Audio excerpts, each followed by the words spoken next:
Okay, so this video is Transformers, robots in more of a disguise than you thought. If you've been a fan of Transformers from the very beginning, then you know the Transformers toy line, especially in their robot modes, look very different to what we saw in the original cartoon.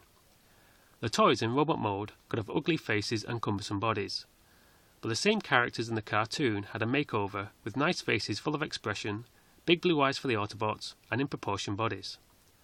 The vehicle modes were practically identical in the cartoon and toy line, but the same can't be said for the robot modes. One of the worst offenders of this was Ironhide. This is how the toy looked.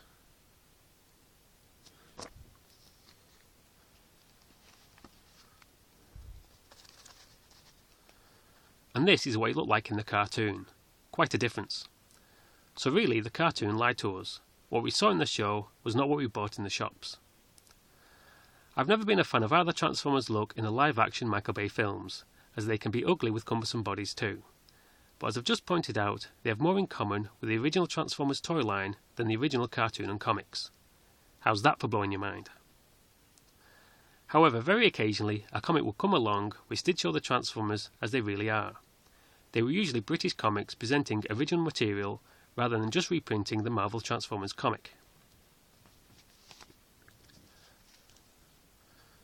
This comic shows the Transformers as they really look, warts and all. But despite the cover, there's only a handful of characters in it.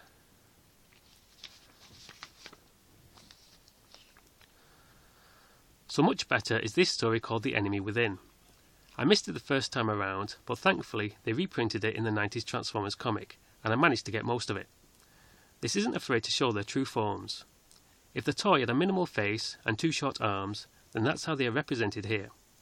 The artist clearly had the toys in front of him as reference when he drew this, and resisted giving them the Hollywood makeover they had in the cartoon.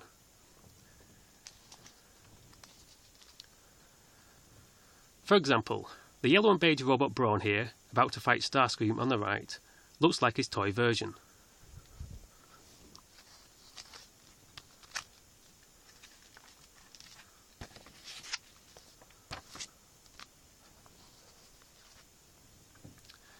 And that's how he looks in the cartoon. They gave him a face with blue eyes, a nose, a mouth, and in proportion arms and legs, none of which the toy Brawn had. Having said all this, I do prefer how they look in the original cartoon, but that might be because that was the first time I ever saw the Transformers, and naturally compare everything I saw after that with it. But it's still nice to come across the odd comic which shows the reality of how they really look. Okay, so that was Transformers, robots in more of a disguise than you thought, and hopefully you'll join me on another video sometime.